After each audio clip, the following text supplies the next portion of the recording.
J.G. Nindra. Welcome to Adults Class 2, Practical Applications of Jainism.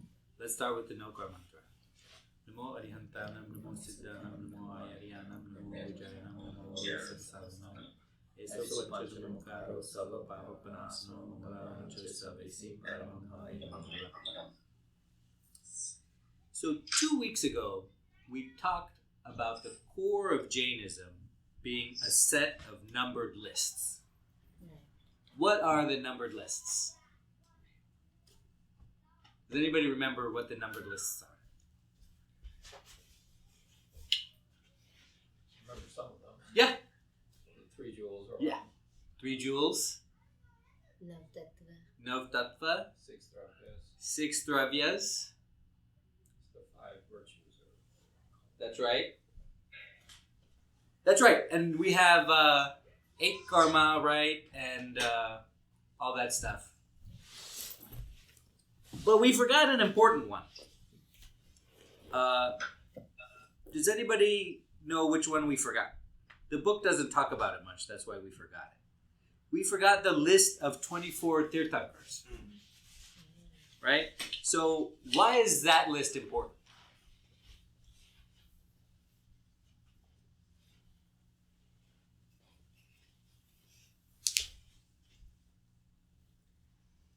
To know the name of your idols in order. To know the names of your idols in order. Right, so why is that important, that we know their names? If I know everything about Jainism, what does it matter that I know, well, Parshvanath was number 2, and Suparshvanath was number 16, and why is that important?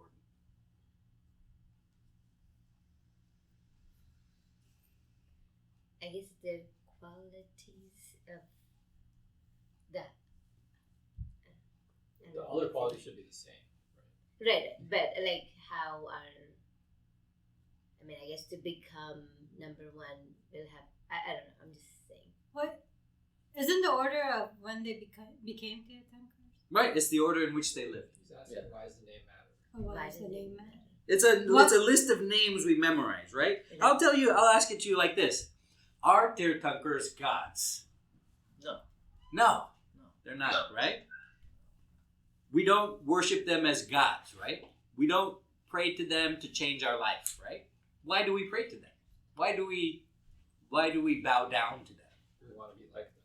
Exactly, their qualities. Right. Why? We respect the qualities that they have shown in their life, right? And we want to be like that. And it helps us to remember them if we know their name.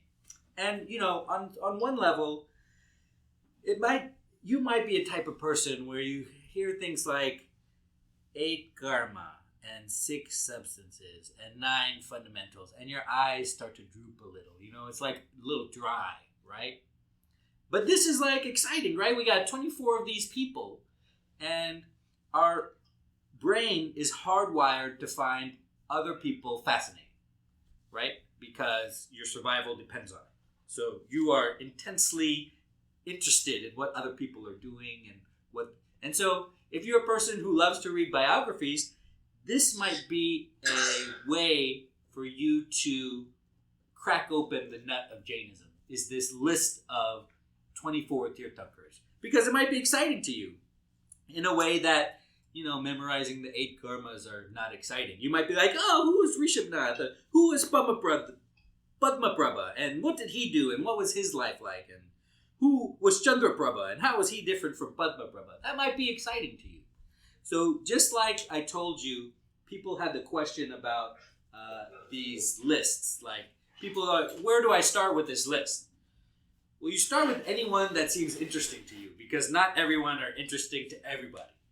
And this is one of the ones that are interesting to a lot of people. That's why it was really important that we forgot it, and I'm sorry that we forgot it, because it's a list of these 24 people that we want to emulate.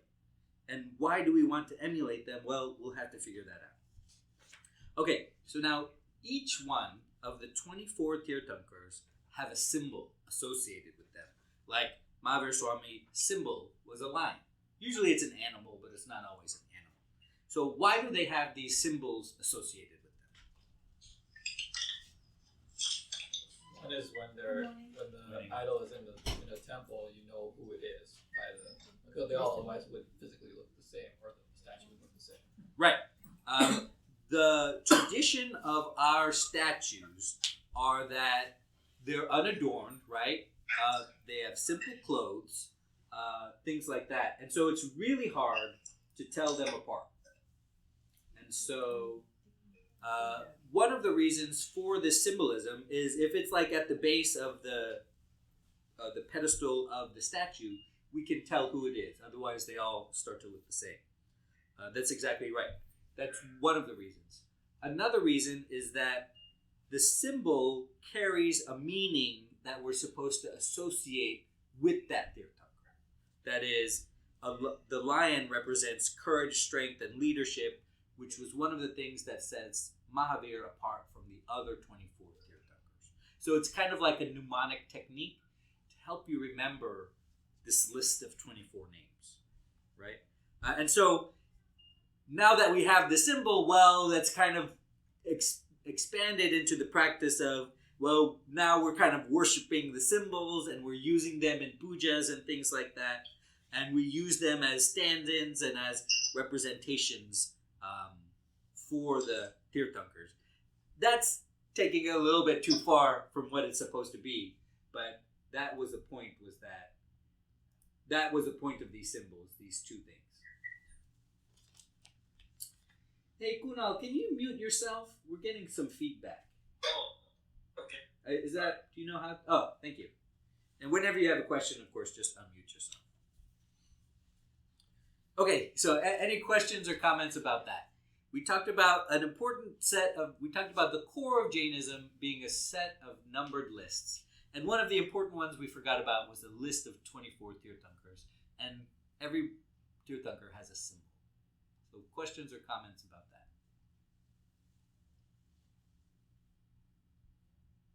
Okay, here we go. Number 1, Rishabhnath, also called Aditnath, symbol the bull, meaning strength, leadership, patience, and prosperity. The bull represents his ability to guide people towards righteousness as the first Tirthankar. Number 2, Ajitnath, symbol the elephant, representing power, wisdom, and mental strength. Elephants are known for their stability, intelligence, and ability to overcome obstacles. Number 3, Sambhavnath, symbol a horse, representing energy, speed, and determination, representing progress on the spiritual path and swift liberation. We want to get to liberation swiftly.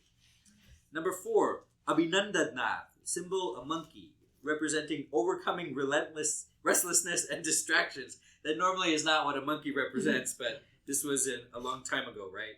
Represents the challenge of controlling desires and emotion. That's what a monkey represents. How hard it is to overcome your emotions, right? We always talk about a monkey mind. Number 5, Sumatinath, symbol hera, which is a type of bird. Represents wisdom, purity, and right knowledge. The heron symbolizes the ability to separate truth from falsehood. Number 6, Padmaprabha, symbol lotus, representing purity and spiritual awakening. The lotus remains unstained by mud, just as the soul remains unstained by worldly pleasures. Remains pure despite worldly attachments. Number 7, Suparshvanath, symbol swastika, meaning harmony, peace, good fortune. The swastika is, of course, an ancient symbol of spiritual balance. Who remembers what the swastika represents in Jainism? The 4 gatis. That's right. The 4 gatis. Heavenly, hellish, this earth, and moksha. Represented at the top, right? Number 8, Chandraprabha, symbol crescent moon. Peace, calmness, and serenity. The moon represents inner tranquility and wisdom. Number 9, Pushpadanta, also called Subhitnath, symbol. So some of these symbols are not right and they're up to interpretation. The symbol is the makar, or a sea dragon, sometimes called a dolphin, sometimes interpreted as a dolphin, and sometimes wrongly interpreted as a crocodile, but as a sea dragon, some type of sea animal. Symbol fearlessness, adaptability, and deep knowledge. This animal represents strength in the face of challenges. Number 10, Shitalnath, symbol the Shrivasta symbol. Represents purity and coolness. Shital means cool. Number 11, Shreyanasna. Sorry. Shreyanasna. Right, sorry. Symbol rhinoceros represents solitude and independence. Rhinoceros are known for their ability to walk alone. Like a spiritual seeker, we all walk alone on the spiritual path. Number 12, Vasupuja, symbol buffalo, wealth, patience, and humility. The buffalo symbolizes control over desires. Number 13, Vimalnath, symbol boar or pig, overcoming ignorance. The boar digs deep, just as one must dig deep for self-realization. Number 14, Anantanath, symbol hawk, represents protection and detachment. It guards the soul from harm. Number 15, Dharmanath, symbol the Vajra or thunderbolt, represents strength and determination. The thunderbolt represents an unyielding resolve on the spiritual path. Number 16, Shantinath, symbol deer, peace and nonviolence. This deer signifies gentleness and harmony. Number 17, Kuntunath, symbol goat, represents diligence and perseverance. The goat represents determination and overcoming hardships. Number 18, Ardnath, symbol the complex version of the swastika, represents infinite spiritual progress. It is an advanced swastika-like symbol representing the endless path to enlightenment. Number 19, Malinath, symbol the Kailash or water pot, symbolizing purity or devotion. Malinath is believed by some sects to be the only female Tirthankar. Number 20, Munisuvarnath, symbol tortoise, representing patience and discipline. The tortoise symbolizes self-control and slow but steady progress towards enlightenment. Number 21, Naminath, symbol blue lotus, representing spiritual beauty and compassion. The blue lotus is rarer than the red and white lotus. Number 22, Neminath, symbol the Shankha or conch shell, represents divine sound and awakening. The conch shell represents the call to spiritual journey. Number 23, Parshvanath, represented by the snake, protection and vigilance. The serpent symbolizes the control of passions and is also linked to the cobra that sheltered Parshvanath from the rain. Number 24, Mahavir, symbol lion, represents courage, strength, and leadership. The lion represents fearlessness and ultimate victory over karma. Okay, so a quick rundown of, it's a lot, right? Whenever we talk about these and we have to explain them, we have to go through them all, right? All 24. We don't want to do a disservice to anybody. So each of the Tirthankars has a name. They're in order from the order at which they lived. Mahavir Swami lived around 500 BCE, and they're all represented by symbols which help us kind of separate them and make them distinct from one another, and helps identify them in art and other things like that. So questions or comments about that? You know, I wrote like a children's book about the Tirthankars, and you just going through this kind of reminded me of like how each of the Tirthankars also got their name. Mm-hmm. Because like Sumatinath, for instance, the story is his mom had, like, they were holding a royal procession, and there was two women who were trying to claim a boy as their son, and they were trying to decide, and basically they had some stupid rationale as to how, and then the real mom, so to speak, of the boy said, no, I would rather him not be harmed, he can go to this other lady. And then Sumatinath's mom basically said, no, that must be the boy's real mom. Right. So the process of what you're saying about truth and wisdom that kind of correlated with how he got his name, or Sheetalnath's mom supposedly had some kind of ailment, and the king put some calming ointment on her to help soothe her. And so it's just kind of interesting to hear, because I didn't do this much research about the symbolism behind it, but how the symbolism ties to the name that they were actually given, which is pretty interesting. And that's exactly why this is so interesting to everybody, because there are a bunch of stories about each Tirthankar. And remember that the brain is hardwired to find stories fascinating, especially those with the beginning, a middle, and the end, and where the end is caused by the events of the middle and the beginning. We talked about that some time ago, but if you can harness the power of stories, then you have the ability to change the world. Because even what you call your body is just what you call your life, is just a series of stories that you tell yourself happen to your body. And all those stories make up a life, okay? And so that's why this is a really great entry point into the world of Jainism for the vast majority of people, is these 24 Tirthankars, because these type of stories are so captivating. and there's a little small stories about each of one. And you can turn small stories into big ones, of course, by just a little bit of work. Other questions or comments? Okay, so hopefully I have tried to convince you that this is important, right? It's important, and then I tried to convince you last class about, well, it's important that we memorize these things, right? Because if we have to go look it up each time, well, that's another point of friction, right? And so now you know these two things are important. So now we have the determination to memorize this list of 24 names, right? Complicated names, right? How do we remember this list?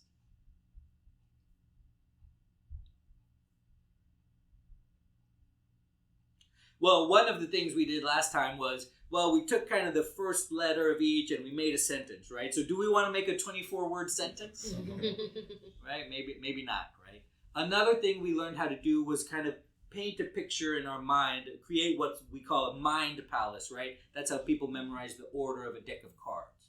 Do we want to make like a mind palace where we enter into our house and we say hi to Mahavir on the left, and we say hi to Suparshvanath on the right, and do we want to do that? There are some bhajans which has everything in there, but it has a rhyme, so it gets easy to memorize. We can use that. That's right. That's actually the best way, right? We put it to a song because the song helps us remember. Just like stories are kind of, your brain is hardwired to respond to stories. Well, nobody knows how hardwired your brain is to respond to songs like a record company, right?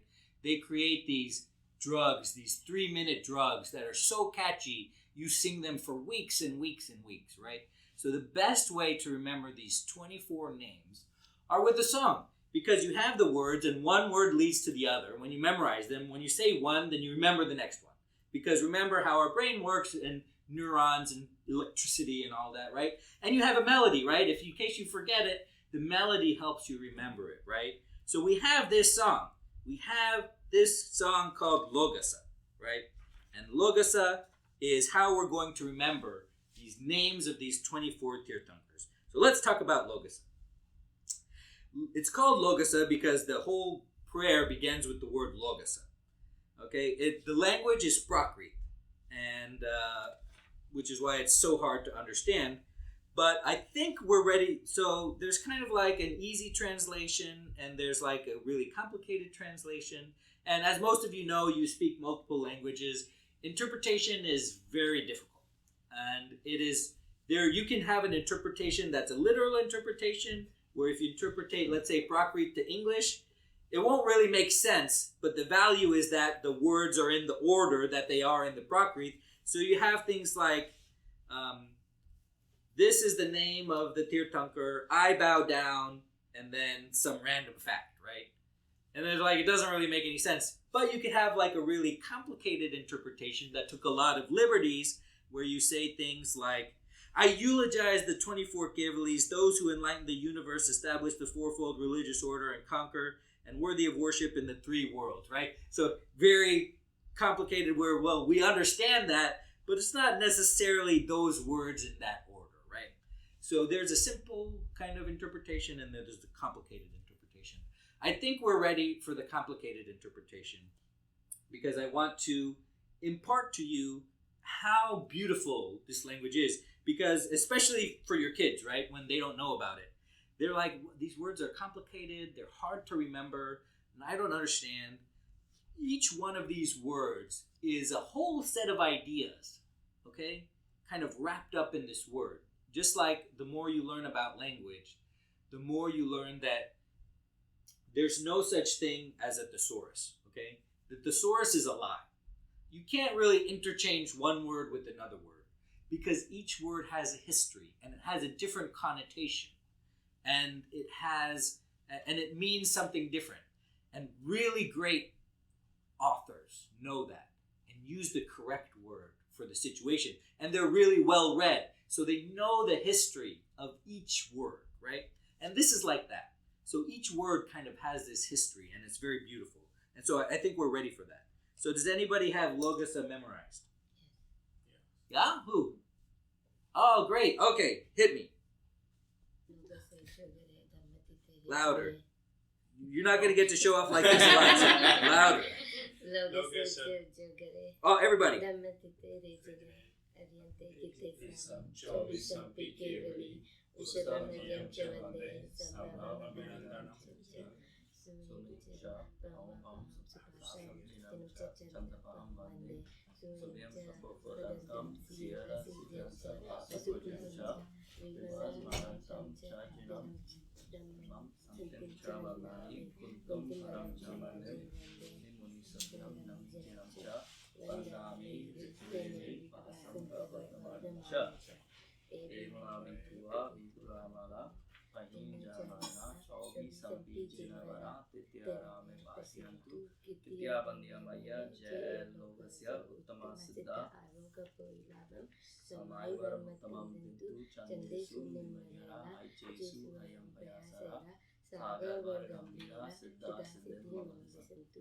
Great.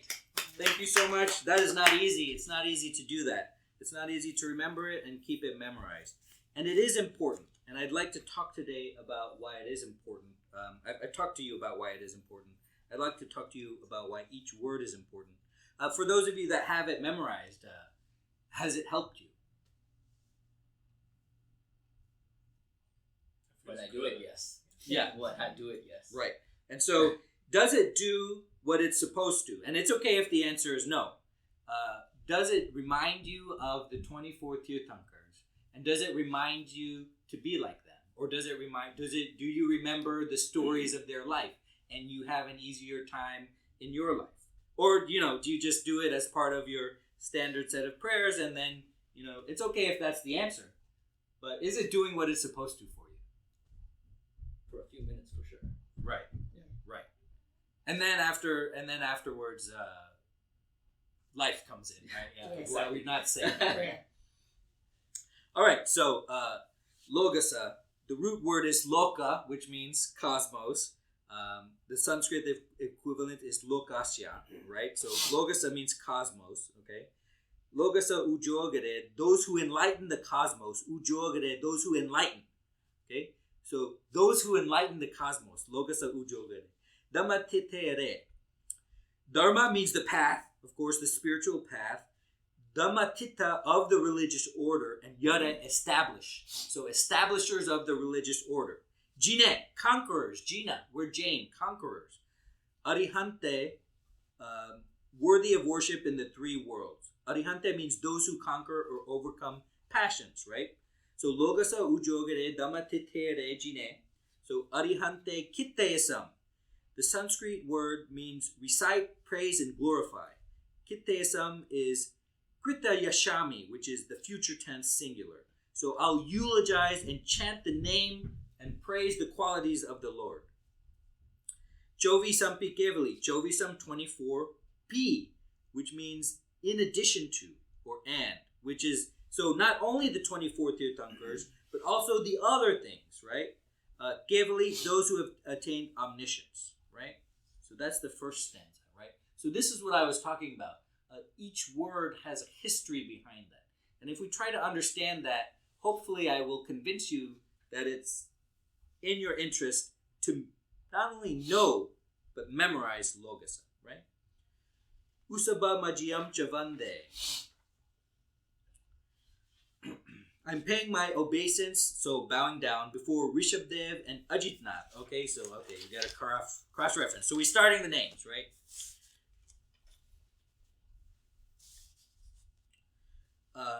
Usabaham, Rishabdev. Okay, see, that threw me for a loop, right? So I hear it's important to learn these names. And I look at this logasa, and I don't see any of these names in there, right? That's because Usabam is Rishabdev. Ajam is Ajitnath. Okay, that represents Ajitnath, right? Let's see. So what is the correlation, between Rishabdev and Usab? It is the accusative form or the object form. So remember, this is actually a sentence, right? Not just words, right? So we have to conjugate depending on how the sentence is structured, right? And so that's why it sounds so different. Cha and vande, I am paying my obeisance to, or I am bowing down. So usaba majiyam cha vande means I am bowing down towards Rishabdev and Ajitnath, right? Okay. Sambhavam is Sambhavnath, right? Number 3, right? Okay, and Abhinandam is Abhinandan Bhagwan, right? Okay. Cha and then Sumaim cha. Sumaim represents Sumatnath, right? Okay. So Paumapaham Supasam. Paumapaham means Padma Prabhu, number 6, okay? And Supasam means Suparshvanath, number 7. Jinam cha chanda pahem vande, right? Jinam, genus for. I'm giving my obeisance to Chandra Prabhu, genus for, right? So Jinam means genus for. Cha and Chanda Paham, Chandra Prabhu, and Vande, I am bowing down to. So, I don't know. Some Tirthankars, like, you shove 3 in a line. And some get their own line. I don't know. I don't know that. Okay, so that's number 8, Chandra Prabhu, right? Okay. Next. Suvihim Chapufadandam, right? Okay. So Suvihim represents Suvinath. That's not right. That should be number Suvihim. That's not right.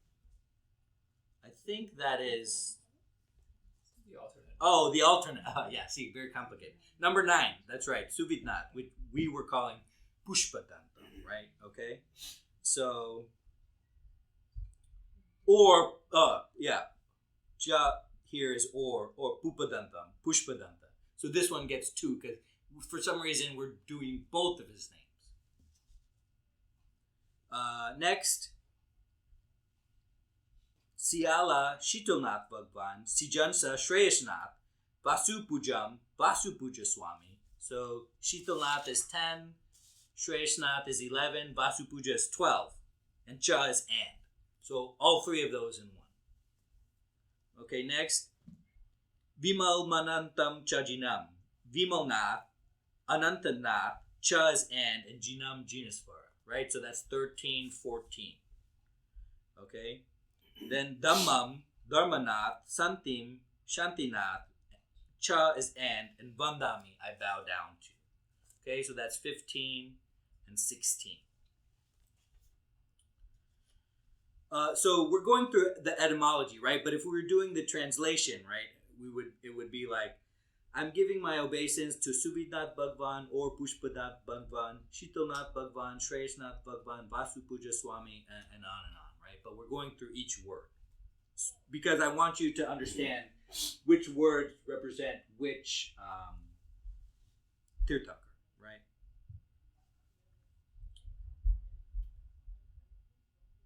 Okay, so next, Dhammam Santim Chavandami. Dharmanath, number 15. Santim represents Shantinath, number 16. Cha and Vandami, I bow down. Okay, so in fact, the names of the 24 are just like the middle 2 or 3. The beginning is the intro where I'm talking about them all 24. And the end, of course, we'll get to. So if the 24 are all kind of just in the middle there. Okay.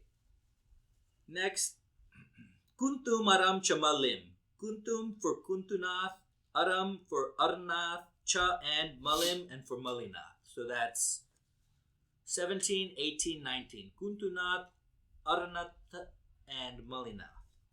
Okay, Vande Manu Suvayam Nami Jinam Cha. Vande, I'm giving my obeisance to. Muni Suvayam means Muni Suvratra Swami. Nami means for Naminath. Jinam, Jinasvara, Cha, and, right? So Nami, you just get Naminath, but for some you get a lot more, right? So Munisvuranath is 20, Naminath 21. Vandami Ritnehim Pasam Taha Vandamam Cha. Vandami, I give my obeisance to. Ritnanemim stands for Neminath, because his alternate name is Aristanemi. Okay? Pasam for Parshvanath. Taha also. Vardhaman is for Vardhaman, which remember was the name of Mahavir, right? So that's 22, 23, and 24. Okay, we still got a lot more to go, but we're all done with the names. Okay, we still have like 2 more paragraphs. Okay, but that's it for the names. Okay. Questions or comments about that before we move on? May I ask a question, please? Of course. And this might be a little bit of controversial question as well. So, but are we limited to 24 Tirthankars? Like, what's the qualification of a Tirthankar? Are we going to actually see more Tirthankars join the 24 or 24 it is? Okay, so the question is, are we limited to the 24 Tirthankars? Are there going to be more? So the 24 is just the latest 24. The reason that, so quite an innumerable amount of people have achieved moksha. So why do we separate out these 24? Is because only these 24 have established the fourfold Jain order. Who remembers what the fourfold Jain order is? That's right. The fourfold order is the sadhus, sadhvis, shravikas, and shraviks, right? That is the monks, the nuns, and the laymen and the laywomen, right? And so they're the ones that have set up the Jain system. And Mahavir has set up our current Jain system. And so the answer is, that's why we celebrate these 24. And the answer to your next question are, where in fact there was a set of 24 before this, and a set of 24 before that, and there's going to be a set of 24 after this, and a set of 24 after that. So this is actually just the latest set of 24. But is there infinite before and infinite after? Yes, every that's right. time cycle, every of the 6 time cycles, you get a new 24. That's right. But beyond that, there's another 20 in Mahavir Kshetra, so it's not just the 24. And we're in Right. what cycle? We're in the 5th one. That's why things keep getting worse. Day by day. And so when we say set up, right, so remember Jainism is going to be gone from the earth, and the next Tirthankar will discover the truth, because that's what Jainism is. It's just the truth about the world around us, and he will set up the fourfold order again. Other questions or They comments? say like Ravan is going to be one of the next ones. So they already know who Yeah, the next they know the 24 next will be? 24. Yeah. Well, I don't know. When you say no, it's different, right? We have the names because we named them. It's a soul. Remember, and that's important to remember, okay? These Tirthankars are souls just like you. Okay? They're not a god. They're not better than you. I mean, they're better than you in the fact that they did better things than we did, right? And we want to do that. But they're not like inherently different from you, okay? So when you say we're going to know them, that's kind of a loaded question that has a lot of misunderstandings around them. We've named them. But that doesn't mean we know which soul they are or we know what they're going to do. We just gave them a name. We don't even know if they're going to be born with that name. Mahavir wasn't born. Mahavir, what was he born? Right. So they're going to have their own name. Yeah. But we just named them. But, okay, so I hope that clears it up. Other questions or comments? So does a soul always have a body then? So if Ravan was Ravan back then, is he probably on Earth now? It could be anywhere. He's in hell right now. He's in hell right now. Right, so these Tirthankars, they're That's all the truth. they're all in moksha, right? Because they are liberated souls, right? For other historical people, for other historical figures of Jainism, they are currently, let's say, in their current life, in heaven or in hell, and those lives last a long, long time. Okay, remember that all that. It's kind of mystical, but I'm trying to tell you it's not mystical. The human body died. Their soul went to their next life. Their next life happened to be in heaven or hell. They acquired a heavenly body or a hellish body. They're currently living their life on those planes, right? But it's just that they last a long time, like hundreds of thousands of years. People are still waiting in that life, which is the next one immediately after the one where they were on Earth. Okay, that's how it works. Other questions or comments? So when you die, it's already your soul knows where to go. Right, so you're a soul. You can't die. Okay? So when your body dies, your soul goes to your next life depending on the karma that you have. That's right. So the first thing your soul wants to do is go right to moksha, okay? Which is up, wherever up is, okay? And it starts going there. But the karma brings it back down because your soul is corrupted, and it sends you to your next body. And we can't achieve moksha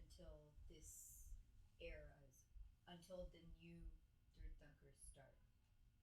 There will be a time where it will not be possible to achieve moksha because the world is too corrupted and you have no choice but to attract bad karma to your soul. But don't let that dissuade you from trying to do as much nirja as you can right now. I think you could still go to Mahavidya sector in your next life and get moksha from there. That's right. Yes, cycle there. That's right. What you can do is let's say you would get rid of all of your karma enough to go to moksha, but it's not the right time, right? You would spend a small amount of time in your next life upon which you would immediately go to moksha, okay? So don't let the fact that the future is grim dissuade you from doing what is right now, because you could make an unbelievable amount of progress on shedding your karma now. Other questions or comments? Okay, so continuing on, remember, so we just finished just the naming of the Tirthankars, right? So next we have Eva Mae Abitua. Eva, thus so in this manner, by me, Abitua, I praise, extol, and eulogize. Okay? Vihuya Raya Mala. Vihuya means shaken off, dispelled, or removed. Raya means dust, and Mala means filth. I shake the dust off of me, okay? In this way, I am praising the 24 Tirthankars who are free from particles of dust, or karma, represents karma. Pahina Jara Marana, free from old age and death. That is, Pahina means eliminated, abandoned, or destroyed. Jara, old age. Marana, death. Okay? Chovi Sampi Jinavara. Chovisam, 24.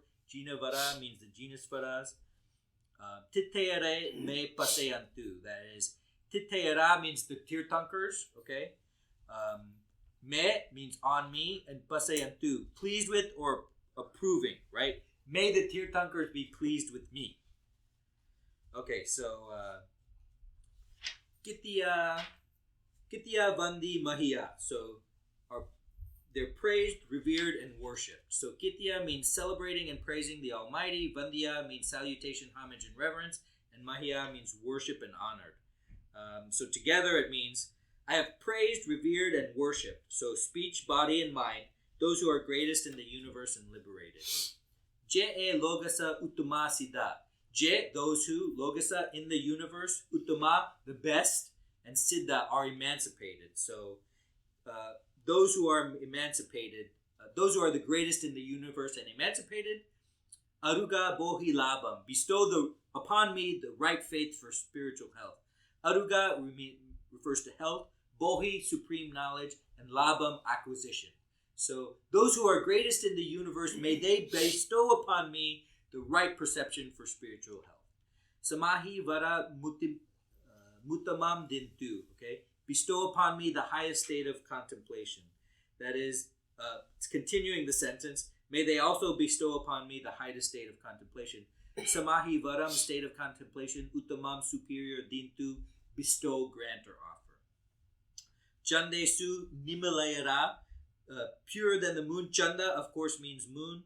Nimala, pure, resplendent. Yara, more. Okay, the sun and the moon and the planets emanate radiance within certain limits. So, Siddha Bhagavans are purer than the moon, more luminous than the sun. Aichesu Ahyam Pasaya Yara, more luminous than the sun. Aichesu means the suns. Ahyam, more, greater, or superior. Payasara means more luminous. That is, the omniscience of these Tirthankars are more enlightening than the luminous sun. Sagara Vara Gambira.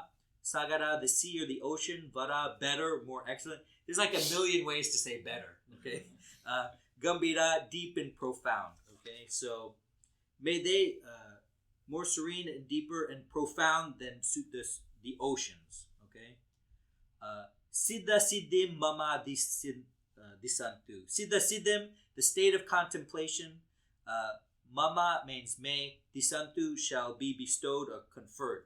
May they bestow upon me the abode of liberation. Okay, so we went through that really fast because I wanted to try to keep your attention, okay? But the point of that was to light a spark within you to look at this more. The point of this was that the language is very beautiful, okay?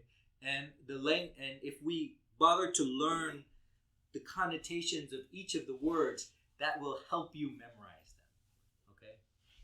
And once you have it memorized, then that will help you in your life. Remember, this class is about and will always be about how Jainism can improve the quality of your life. So tell me, how will your life improve if you have memorized this list of names of 24 Tirthankars?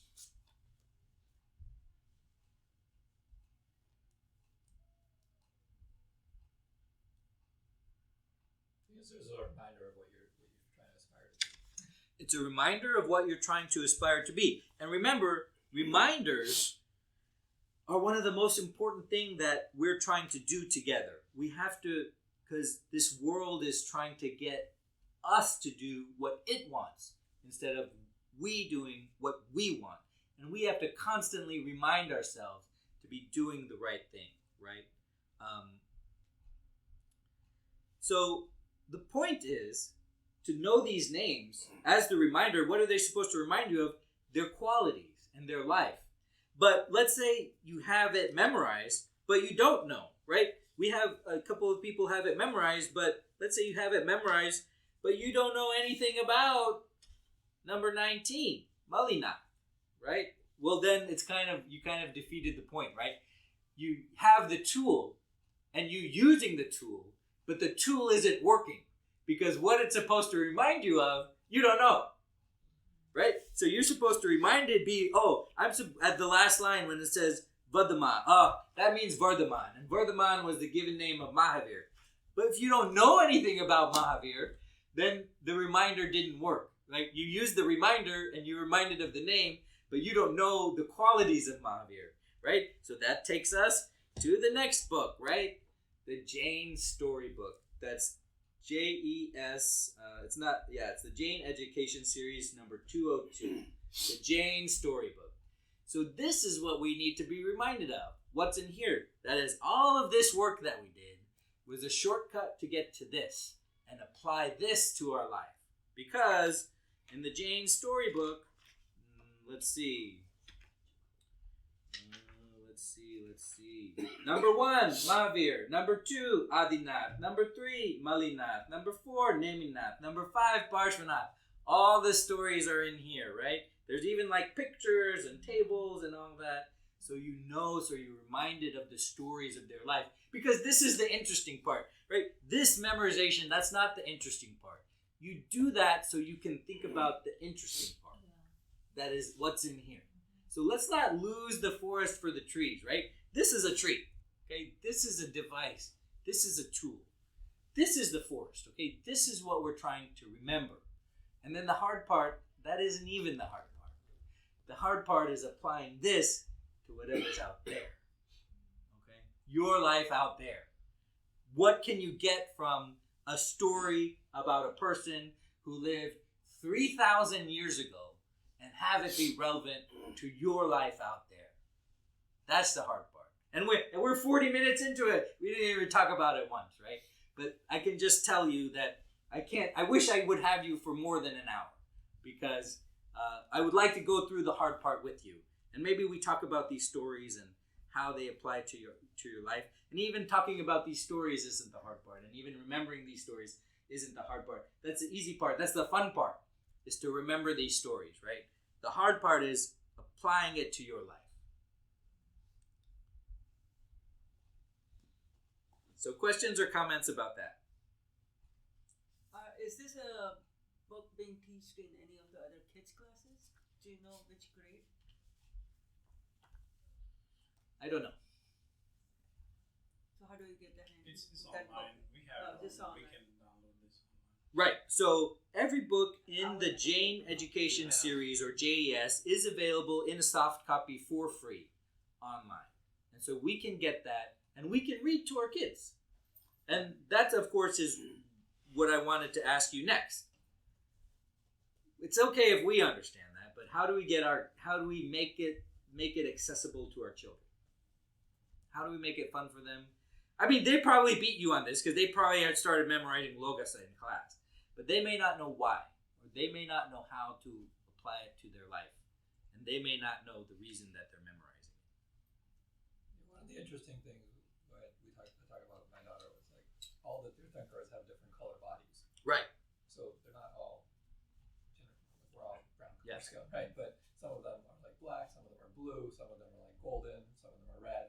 So they were like, oh, that's really interesting. It's not just like brown people, like, right? So, Right. I mean, they found that part interesting anyway. Oh, that's good.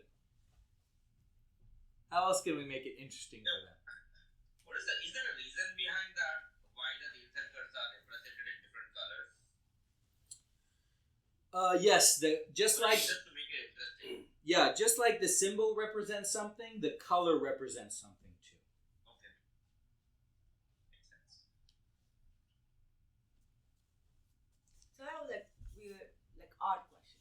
So vegetarianism wasn't a Jain principle up until Mahavir, or one of the Tirthankar mentioned that we shouldn't be following it, because one of the Tirthankar got a diksha just because of that whole concept that in his wedding they were serving a meat, he couldn't say it, and then so all the prior Jains used to eat meat, and then they just came up with like, okay, we shouldn't be harming animals, so we shouldn't be doing it. Started a new principle. Is that No, each Tirthankar would have espoused the same principles. So all of them would have said nonviolence. But it gets lost. That's the problem. Yeah. That knowledge gets lost and then it gets reestablished. okay?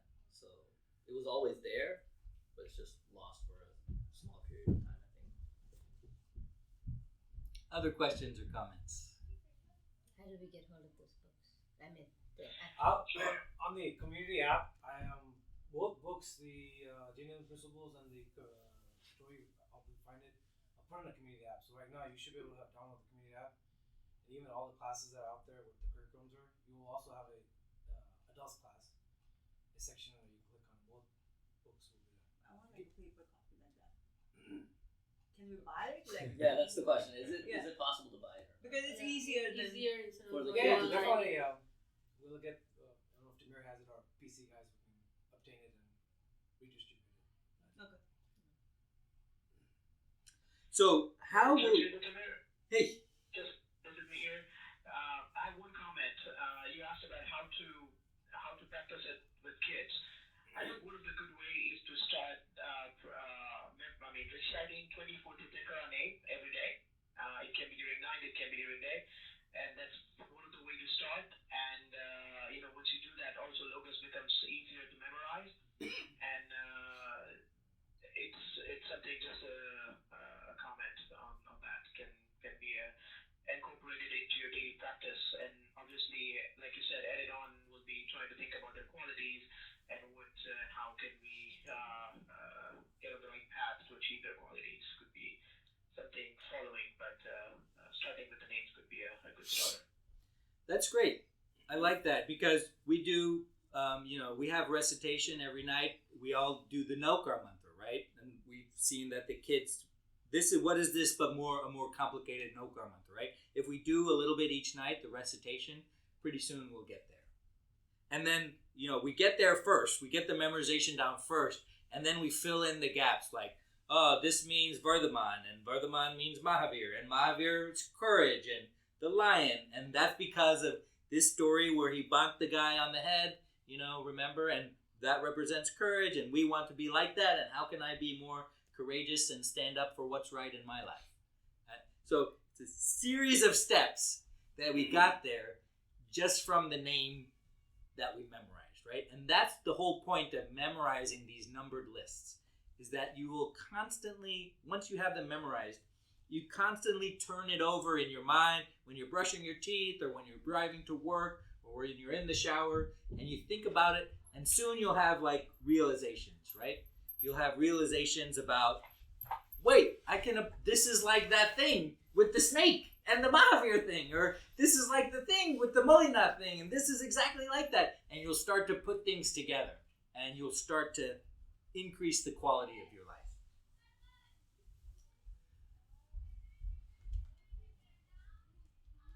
Other questions or comments? So, how are you going to do it? Are you going to try to memorize these names? What are you going to do? Are you going to try to look at these stories now that you know why it's important to know these stories? What are you going to do with your life? You tell me. I'll tell you something what I discovered about myself. Maybe it can be helpful to others. So it is very hard for me to memorize the logos. I did manage it. It took me 3 months. But the way it worked was you learn one sentence or first paragraph, or not even paragraph, like first few words. You repeat 50 times. You add one more, repeat 50 times. Add one more, you repeat 50 times. You can't do it in one shot. You have to do it every day, and like you said, that drowning and all. So what I realized is that keeping that exercise helps you read something else more. So in other words, now you're using the words that you have never used before, or at least you're chanting it, right? And this is not just reading it, it's you saying it loudly. Right? Like we talk about always that prayers, you want to speak it loudly. So repeating the same gatha or something in a bits and pieces, but always start from the beginning, and you go add extra words that help. But what it does now is it's like kids listen to the song and I can't get rid of it. So I do not know how to get rid of it until I actually start singing the end of that song again. Right. And then sometimes it dies down. But those are the few things I discovered, and it now becomes much easier if you listen to that. So it helped me when I had a YouTube for Logasa. Somebody was singing just one sentences at a time, and you just pause it and you repeat that again and again and again, right? Rather than you read it, because you yourself try to read it, you may not have the pronunciation, but that rhythm actually helps you memorize it faster. Right. Yeah. Right. Yes, Guna.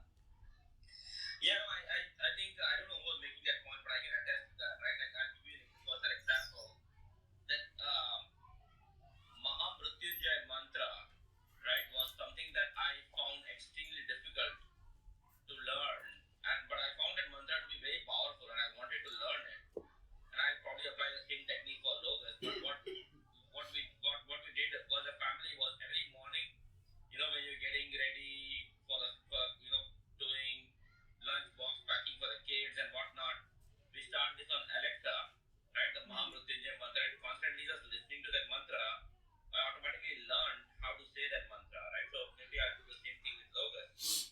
That whenever you're starting your morning routine, maybe ask Alexa to play it for you, so that when you're listening, you automatically start learning the words, and it comes to you naturally after that. So I think that is a good technique to apply. I have personally used it and successfully in the past. That's great. Yeah, so memorization is a skill that we all need to learn and find out what works for us. Other questions or comments? Thank you so much for your time this week. I really appreciate that.